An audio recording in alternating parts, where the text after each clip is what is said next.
student pair just because they're going to stay together for life.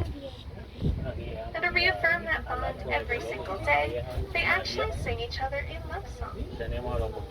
Now this love song also acts as a territorial call and can actually be heard from about 2 miles away. It goes on every day for about half an hour or so.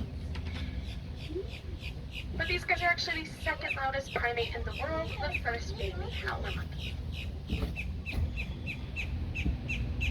Now, does anybody know the main difference between an ape and a monkey? The tail. Monkeys have tails, apes do not. So coming up in just a moment on our right-hand side, this island will be home to 3 black and white colobus monkeys.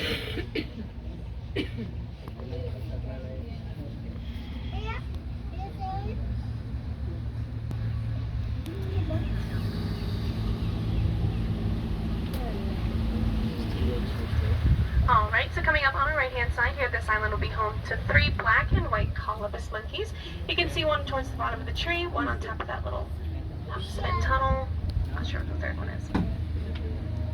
But these guys are native to Central Africa, like Chad and the Congo. And right away you'll notice their coloration, but besides that, they have incredibly long and beautiful tails. Oh, there's a third one on the shoulder.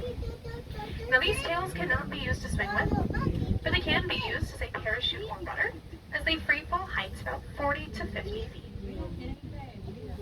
And they can also run on all fours up at speeds about 35 miles an hour. And they get the name colobus from a Greek term that means mutilated one.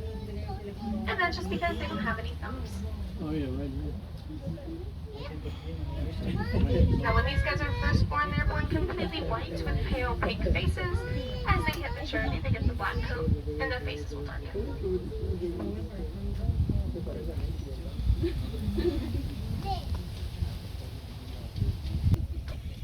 And this island is home to a father and his 2 sons, actually pretty common in the animal kingdom.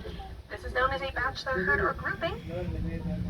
Just because when a male reaches maturity, he can't actually live with his mom anymore. So he'll move out and form his own little group of just boys. Now these guys are old world monkeys just because you can find them in Asia and Africa. We're going to go ahead and move on to see some new world monkeys also on our right hand side. Coming up. Now this island will be home to 3 black-handed spider monkeys. Looks like they're actually walking around their island. It's called patrolling when they do this, making sure there's no new foods, animals, scents, anything weird. You can see them on our right hand side here. Oh, he's going into the mangrove.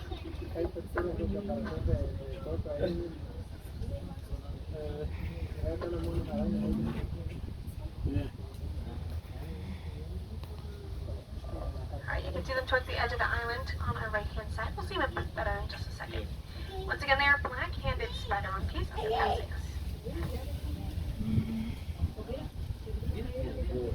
So these guys are native to South and Central America and parts of Mexico.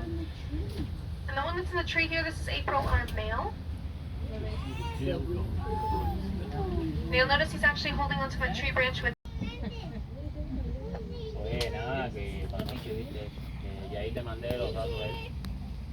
El tema de él no es por nada, era verdad. Él creo que fue el tema de una vez en un carro.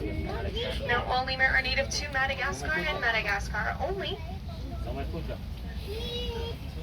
Ya. Now as we back up here, look around at all of the islands, you're going to notice we have no nets, no fences, no barriers of any kind to prevent our primates from joining us, other than the water. We specifically chose a different primate species that cannot swim. That way the water acts as a natural barrier for them. They will not try to cross over or swim to any other islands.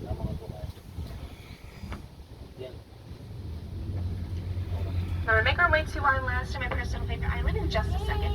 But this island that we'll be passing on our left-hand side is actually...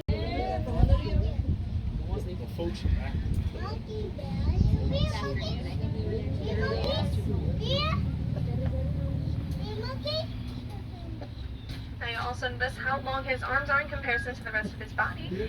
And this is because he's an arboreal species. That just means in the wild, he would live his entire life in the treetops, never actually coming down to the ground. Obviously, in a zoological setting, he comes to the ground quite often. Alright, well a good place to see the pair throughout the day is going to be Lookout Point, which is to our left where that bench is. I think. Yeah, there is. Somebody I couldn't find recently.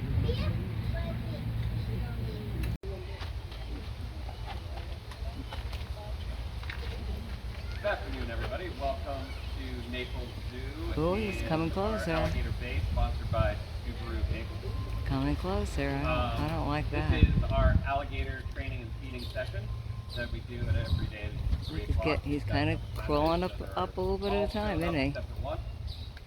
We have 12 American alligators here. We have 5 males and 7 females. She's telling him to go back. The bay is a naturalistic environment for these animals. There is fish, you can see birds, there's even turtles in here, and every once in a while you see an iguana like walking by. All of those animals can be food items for the Yeah, she American wouldn't like him alligators. that close. Why there's some food What we behind are him? feeding right now, Yeah. as Yeah, they can turn around and chase it. all about. Now, What she you knows saw probably was he's little not going to biscuits do that are it. about this big. They're specially formulated for crocodilians. They're called croc chow. They actually float in And there's water, another so one they right can in the very front here, easily going up a little alligators closer. get them. See? And Up on it the is a sand. complete diet for any crocodilian basically. And also Little that was brazen. what we were just doing, was also reinforcing one of the behaviors that we want them to do, which is to actually stay right where they're at, right on the water's edge. And basically we're going through and rewarding them for just staying there. We don't want them coming up the beach and trying to all get through all of them. American alligators are very smart animals. All of these alligators know their name, and they also have a target. There's another one. Well, get your hand out of the This way. helps them to take part in their own veterinary care, which we do with these guys. It would be really hard to Where's the other one you were saying? Oh, yeah, there he is. bring them up to our veterinarian. Well, you could So hardly see them. They're so we can camouflaged. target them up here onto the beach, set up a scale, they'll get up on the scale and get weighed. We can also target them up along the fence line, where we can do x-rays and blood work on them as well without actually having to grade them at all. Which is pretty awesome. American alligators are a huge conservation success story. Back in the 50s and 60s, they were hunted almost to the point of extinction. But with people's health, those numbers have rebounded, and now in the state of Florida, there's anywhere between 1 to 2 million American alligators, which is pretty awesome. Also, what Victoria is doing is highly dangerous. Do not try this at home, ladies and gentlemen. She is a trained professional, and it actually is highly illegal to feed, harass, or do anything to American alligator in the state of Florida. Also, by feeding American alligators, that would cause them to lose their fear of humans, which they're naturally afraid of us, which is good for both of us, and this is half of our bird show as well. But the fear of humans is actually good. That way they're not being a nuisance alligator. Whenever they get fed once by a human, they start to associate people with food.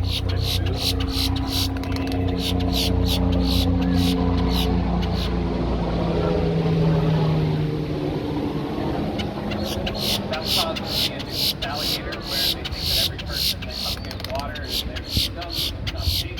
And the only way to take out a nuisance alligator from its Oh, I want some environment attention is too, from he its said. food.